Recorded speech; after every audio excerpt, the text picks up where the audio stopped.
Calculator hacks for finding inverse matrix. অর্থাৎ আমরা কি করব, কোনো একটা ম্যাট্রিক্স দেওয়া থাকলে সেই ম্যাট্রিক্সের ইনভার্স ম্যাট্রিক্স আসলে কি হবে তা আমরা 4টি স্টেপে না করে আমরা খুব সহজেই ক্যালকুলেটর ব্যবহার করে বের করতে পারি। এটি মূলত তোমরা যখন বোর্ড পরীক্ষা দিবে তখন তোমাকে কোনো একটা ম্যাট্রিক্সের ইনভার্স ম্যাট্রিক্স বের করতে বলা হলে তুমি 4টি ধাপে বের করে সর্বশেষে অ্যান্সারটি মিলানোর জন্য কিন্তু আসলে ক্যালকুলেটরটি ব্যবহার করতে পারো।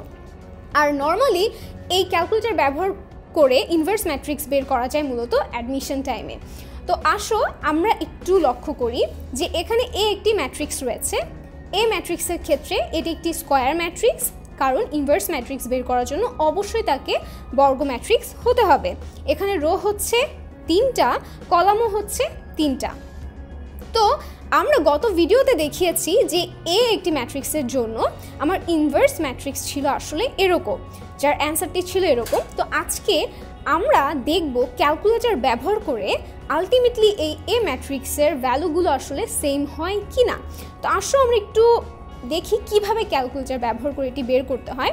প্রথমে আমি কি করব, এই ম্যাট্রিক্সের প্রত্যেকটা যে ভ্যালু রয়েছে সেগুলোকে লোড করব। প্রথমে আমরা মোড বাটনে যাব। মোড বাটনে গেলে দেখতে পাবে 6 নাম্বার যে ফাংশনটি রয়েছে সেটাতে ম্যাট্রিক্স বলা হয়েছে। সো আমরা এটাতে ক্লিক করব। এরপর হচ্ছে দেখো ম্যাট্রিক্স এ রয়েছে। তো আমি এই ম্যাট্রিক্সের ক্ষেত্রে এর ভ্যালুগুলোকে ইনপুট দেওয়ার জন্য 1 টিপ দিব।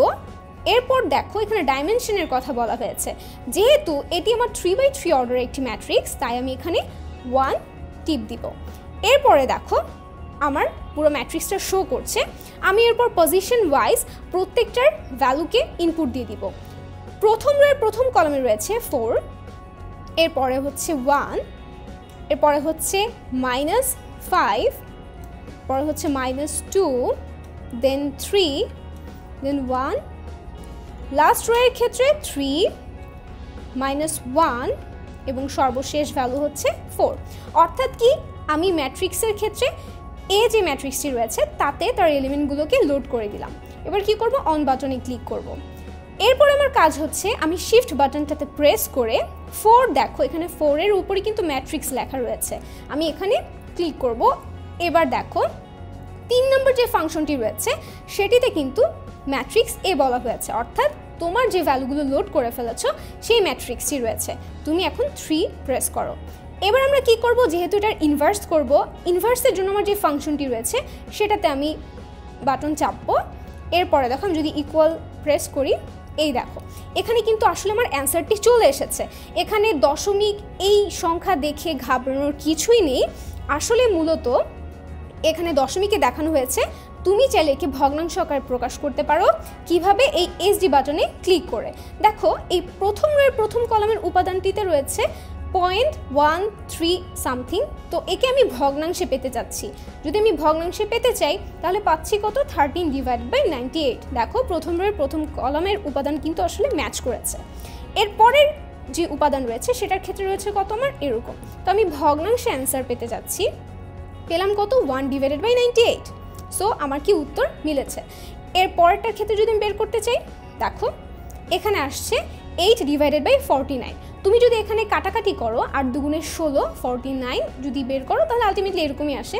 তুমি চাইলে এরকম রাখতে পারো অথবা কাটাকাটি করে দিতে পারো। এরপরে আসো আমরা পরের এলিমেন্টটাতে যাই, রয়েছে কত, এত। আমি এসডি দিয়ে যদি দেখি, দেখো 11/98। অর্থাৎ কি প্রত্যেকটা এলিমেন্টের ক্ষেত্রে কিন্তু আসলে তুমি এই মানগুলো পাবে। 31/98। এবার হচ্ছে সেকেন্ড রোয়ের যে থার্ড কলামটি তার জন্য হচ্ছে আসলে আমার 3/49। সেইমভাবে তুমি যদি কাটাকাটি করো, ক্যালকুলেটর এখানে কাটাকাটি করে শো করেছে, এখানে হচ্ছে 49। এর পরের এলিমেন্টের জন্য দেখো মাইনাস এত।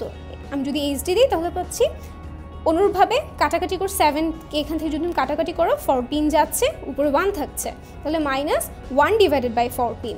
এর পরেরটার জন্য হচ্ছে কত আমার 1/14। সেইমভাবে তুমি যদি 7-এর সাথে 14 গুণ করো তাহলে 98 পাও। এবং লাস্ট যে এলিমেন্টটি হচ্ছে সেটা হচ্ছে আমার কত, 1/7। অর্থাৎ কত, 1/7। অর্থাৎ কি আমরা খুব সহজে কিন্তু আসলে ক্যালকুলেটর ব্যবহার করে যে কোনো ম্যাট্রিক্সের ইনভার্স ম্যাট্রিক্স বের করতে পারি।